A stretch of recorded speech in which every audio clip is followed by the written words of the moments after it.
All right, I'm live. Welcome. Totally improvised live stream. Just came on here, set up about 10 minutes ago. Heard, and here it is on the screen this way, that the great Australian director Peter Weir has retired. He's not died. I will do these kinds of messages when people do pass away, but here we have a great filmmaker retiring, announcing his retirement. I didn't know this. It might have been out for a long time. I just literally learned about it 10 to 15 minutes ago and decided, well, I'll just come on here and talk about Peter Weir, who I really have been wanting to talk about, but just haven't had the time or the ability to do so. But he deserves his own video career because I have really loved Peter Weir's directing, filmmaking. I think since I was, who knows, back to my teenage years. So we're talking 25 to 30 years worth of me knowing about Peter Weir and really liking his movies. In fact, loving the visionary quality of his movies. He's an Australian director, as I said, who comes out of the Australian New Wave, early 1970s, makes some movies in Australia that now are pretty well known. You should know them. And then goes to Hollywood, as a number of, well, some of the Australian New Wave directors do, and a lot of other New Waves, and makes some very good Hollywood movies as well. So I'm really happy to talk about him here. I want to go through his filmography and just mention a few highlights. Most people know the one I put in the thumbnail of this video, The Truman Show. I think it's a movie. It still deserves to be watched. I like it. I think it has a lot to say about today's day and age. You know, I probably should rate it higher on other sites, but a lot of people I know love The Truman Show with Jim Carrey.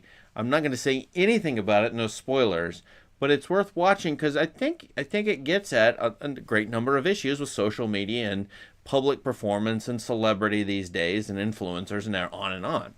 And we're at a part in that. You know, he has a diverse filmmaking career that also was really fascinating. Here, I'm pulling up his filmography. And I have seen all of these movies. Well, no, I have not seen Homesdale, okay? But I've seen all these movies. I've talked about a couple of these on the channel. For sure, I have a video on the Mosquito Coast. And, I mean, thank you, Mr. Weir. What else can we say? Thank you for your time, your effort, all the blood, sweat, and tears you put into these films, because this is a really strong, you know, for our lives and for the 20th and 21st century, strong film career. And so an example is, you know, I'm watching this TV show from about 10 years ago, critically acclaimed, called The Leftovers from HBO. I'm still going through it.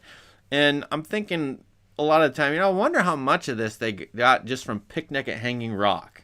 A really interesting, sunny, dreamy. He loves dreamy sequences in his movies. Loves the idea that people are dreamy but have false beliefs. I mean, I've looked at a lot of these movies. It has that theme over this. They have dreams, but they aren't sure that their dreams can ever come true. They may never. It may be silly or delusional. Picnic at Hanging Rock. I can't remember if it's just one girl or several girls disappear. But, of course, The Leftovers, if you've seen it, does go to Australia. I'm thinking, you know, with the disappearing, Leftovers' premise is there are people disappearing on Earth. 2% of the population disappeared. And I don't know how much of an overlap there is, but things from Weir's career remind me of things today a lot. They remade The Mosquito Coast as a TV show pretty recently.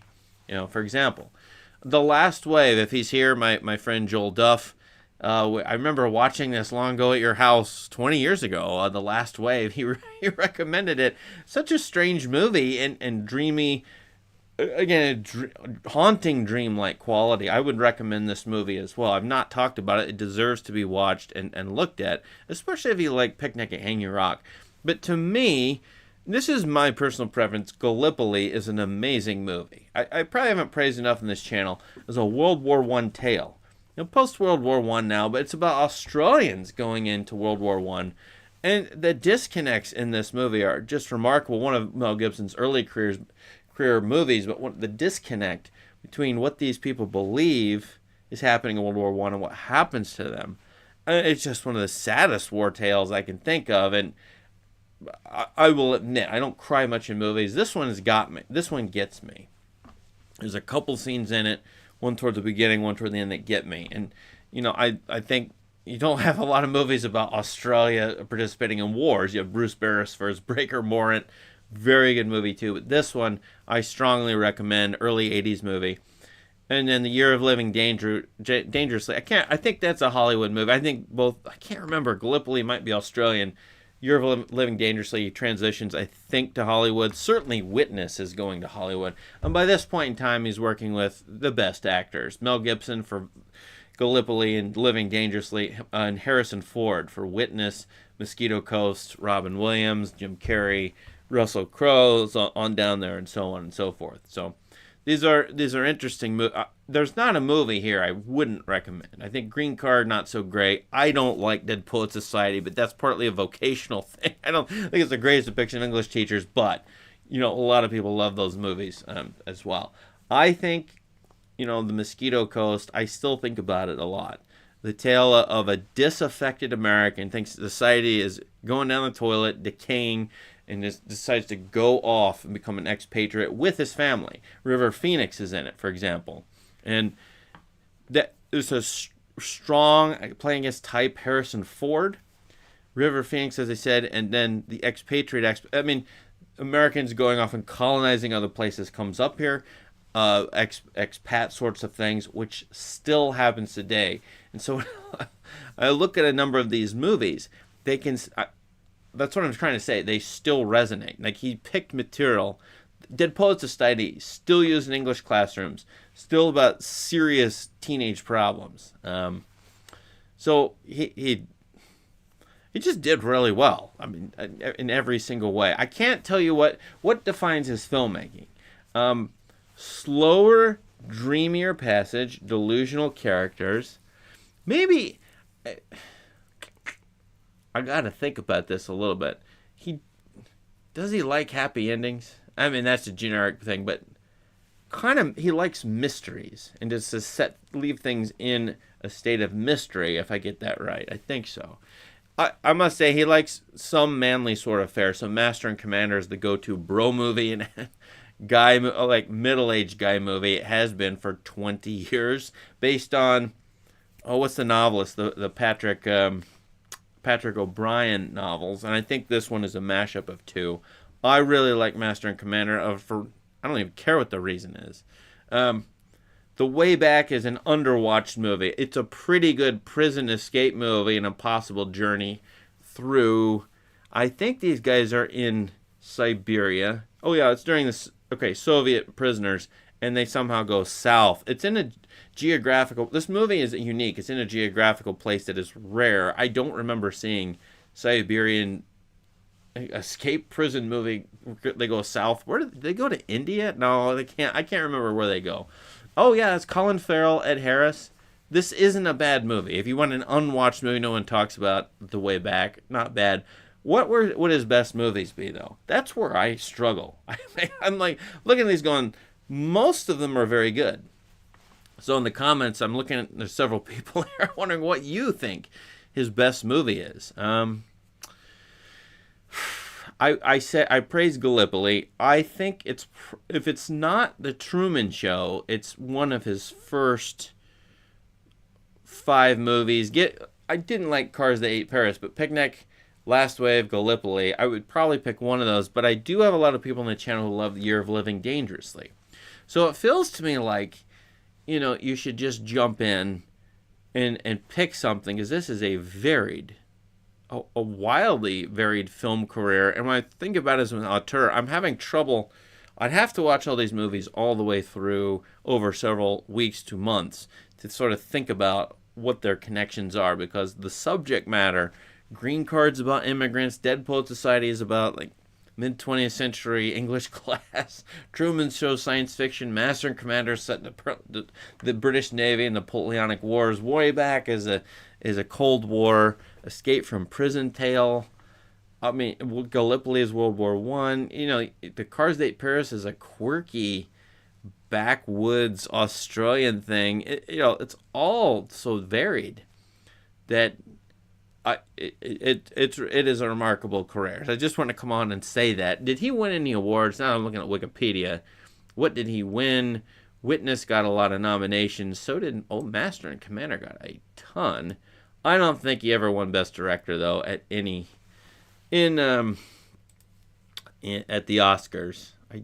No, but he was nominated 3 times, 4 times. I count that correctly? I think I did.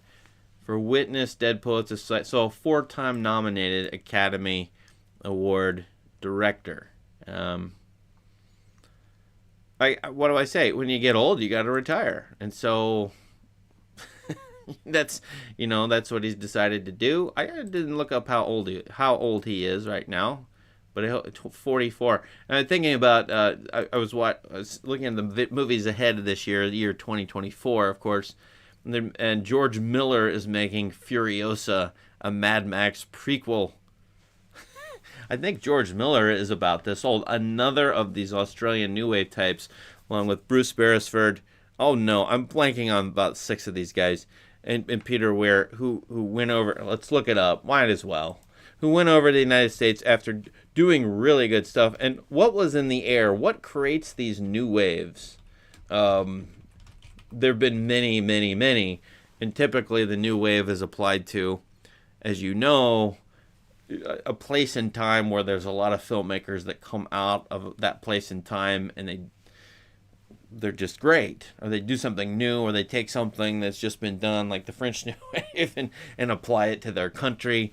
Australia here with George Miller, Gillian Armstrong, and Philip Noyce was the one I was trying to say.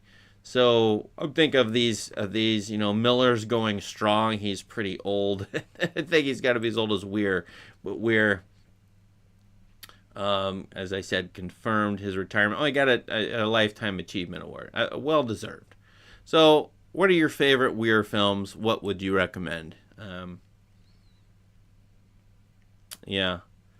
I rewatched the 80s movies recently, and I'm struck by, well, I didn't rewatch Dead Poets, but the other ones, and I'm struck how pretty good they are. Witness has a lot of quality filmmaking in it, even though it's not my favorite.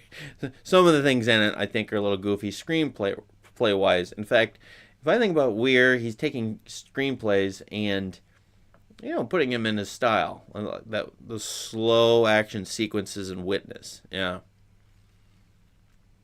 Brian Trenchard Smith is part of the New Wave group. Yeah. So, let's rank these. It's a total gimmick. It's probably not great to do with art, but let's do it. So I usually do these during the Great Director video. Give you like a top 10 list. Here, you probably need a top 7. Yeah.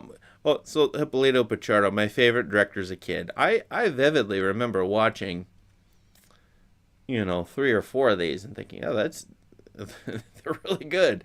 As a teenager, for sure, and then starting to watch movies a lot more in my early to mid 20s, and I went through Weir's filmography, and he hasn't made, he's only made 1 movie in the last 20 years, and quite honestly, he was retired anyway, because it had been The Way Back came out, and then I never heard from him, and that was it feels like a long time ago, only 14 years, but that was something. I watched that movie when it came out. So let's rank them, and you guys can rank them in the chat, which our people in the chat are always fantastic, in my opinion. Well, I have to remember my rankings. I should do this in reverse order, too. Sheesh. This is a tricky one. As I said, they're kind of all right there. So, 7. I'll put The Last Wave at 7. My remembrance is that is like a moody Australian Aboriginal thing. Who's this main character? Oh, it's a murder mystery, mystical connection. Yeah. This feels new agey, but it feels applicable to the things I just talked about. I think The Leftovers, for example. So The Last Wave, 7. Maybe Picnic, 6. Picnic at Hanging Rock. It's in the Criterion Collection. It's a beautiful edition. You should get it because it's very crisp, great looking restoration. If I remember correctly, it's very, very, fearless. Oh, gosh. I'm having trouble here. Okay, let's do the top 3. So, in my top 3, which is not yours, because I think there's going to be a variety, is Gallipoli, as I said.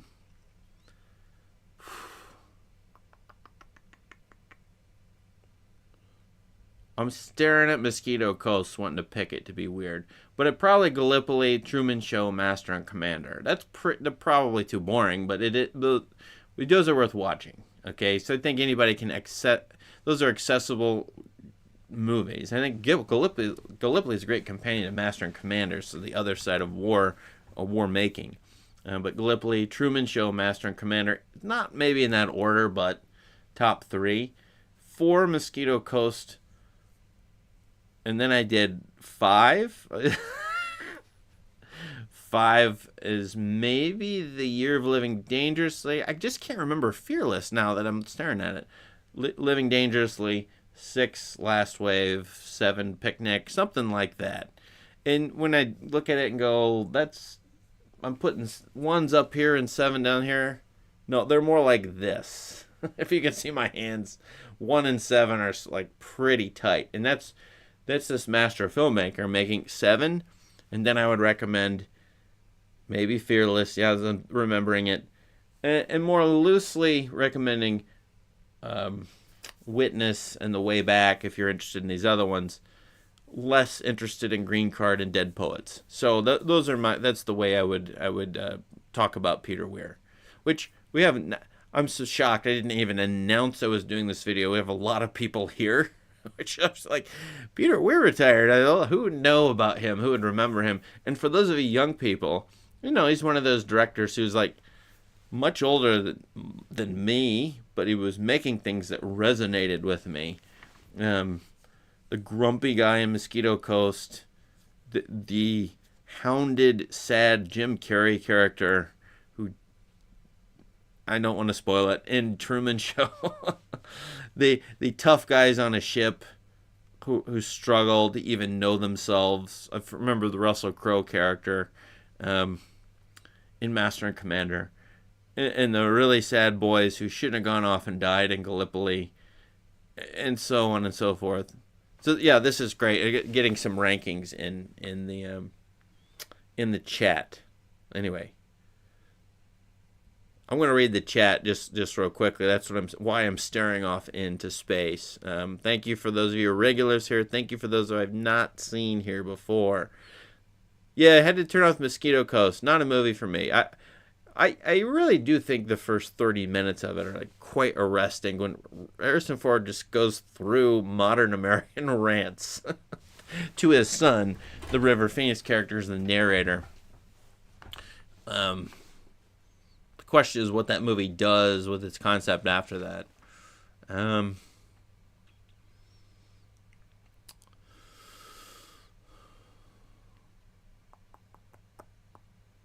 A Master and Commander was historically true to life. Maybe. You've read about it. I don't know. How accurate it is. Perhaps. It strikes me that when Scorsese does his 19th century ship movie, which is the name is escaping me. He said he wants to make it with DiCaprio.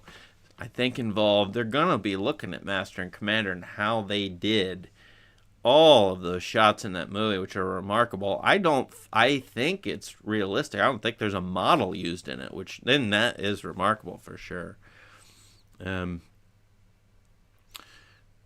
Picnic, Truman Show, Fearless, yeah, those are good. Truman Show, Dead Poets, Picnic, top 3. That's a wild variety because that's like 70s, 80s. 90s. You're picking one of each decade. If you're a filmmaker and you can make 3 very good movies in a 30-year span, that's incredible to me. I think it's really, really, really hard to make a movie, let alone 10 very good ones, which I think is what we're seeing here. My critique of Dead Poets is I should watch it again. I've said this many times on this channel. If you remember, I never watch a movie that depicts your vocation because it will be over the top, exaggerated. It won't seem realistic. Maybe it will seem implausible, maybe impossible. And so you notice all the little quirks and nonsensical things about it. That's an over the top English teacher in that movie. Like, it doesn't strike me in any sense as real, except in a very, very extreme sense. So that's probably my complaint about Dead Poets. Is you're not having that happen very often. But then the Ethan Hawke character and what happens to those kids, and I don't remember that as much because it's been a while since I've seen Dead Poets. So I think teenagers do resonate with it. And frankly, you still see it show up in high school curriculums for whatever reason. Probably because the English teacher needs a break and needs to show a movie. This is a movie about literature or poetry. I would agree with Carl to some extent. Carl Creighton, The Truman Show changed the world. I think at the time it was mind-blowing. I remember a professor in an English class talking about how Moby Dick was influencing The Truman Show, believe it or not. And it was, if you know Moby Dick, probably none of you do, who knows, the pasteboard mask speech. Pasteboard mask? Yeah, Captain Ahab wants to go through reality, to pierce through reality, and somehow harpooning Moby Dick is going to do this, who he sees as a transcendental being. He wants to go through the reality to the reality beyond. And, no spoilers, but that happens in The Truman Show, right? So that and then it's about, at that time, Truman Show and reality TV. I remember reality TV happening in, if I remember correctly, the late 80s, early 90s. And there's these basic shows that put 6-8 people together in a room and have them hash it out, or like filming. If I remember The Real World from MTV, it's that sort of thing. And The Truman Show takes that to new and greater heights, obviously. And that science fictional speculation, which is what would happen if a person were living in a false... Okay, now I'm spoiling The Truman Show. Pardon me. Don't go beyond this if you haven't seen The Truman Show. What would happen if a person is living in a false reality and didn't know it? And then they were being filmed and exploited for it. Now, people willingly do that these days, obviously, with social media in absolutely crazy ways, mundane to crazy ways. That we've become all of us. Look at me. I mean, me right now. I'm doing it. I'm become our own Trumans, in a way. I don't share my life with you guys, but, to an extent, some influencers, many influencers do that. People on social media, you can become the star of your own show. Well, The Truman Show is about that. And it's remarkable in a lot of ways, I think. But that one's more media management, media manipulation of an ordinary guy who doesn't know. He's in it. Anyway, I need to do a video on The Truman Show. I think it's worth rewatching or revisiting and looking at pretty closely. Yeah. Some of you, Dead Poets is gimmick, or a humanities teacher showed it to us. Well, I want to say thank you to Mr. Weir. If you'd ever watch this, thank you very much for all your filmmaking. Happy retirement to you. Enjoy life as you live it. He's been married to the same woman since 1966. Well, God bless you. It's not always easy to do. I wonder if he's still married to her. I wonder if she's still alive. Maybe she is. I don't know. Maybe they'll enjoy retirement together. It's a great filmography. I think some of you, if you've liked any one or two of these movies, you might as well watch almost all the rest of them. And check out my Letterboxd and other people's on here. I've seen a lot of people I see on Letterboxd. Check them out, and go ask my Discord people, because we can help you out. But I think if you like two of these, you'll probably like most of us. So thank you, Mr. Weir. Thank you, everyone in the chat, and for watching. Thanks. See you later.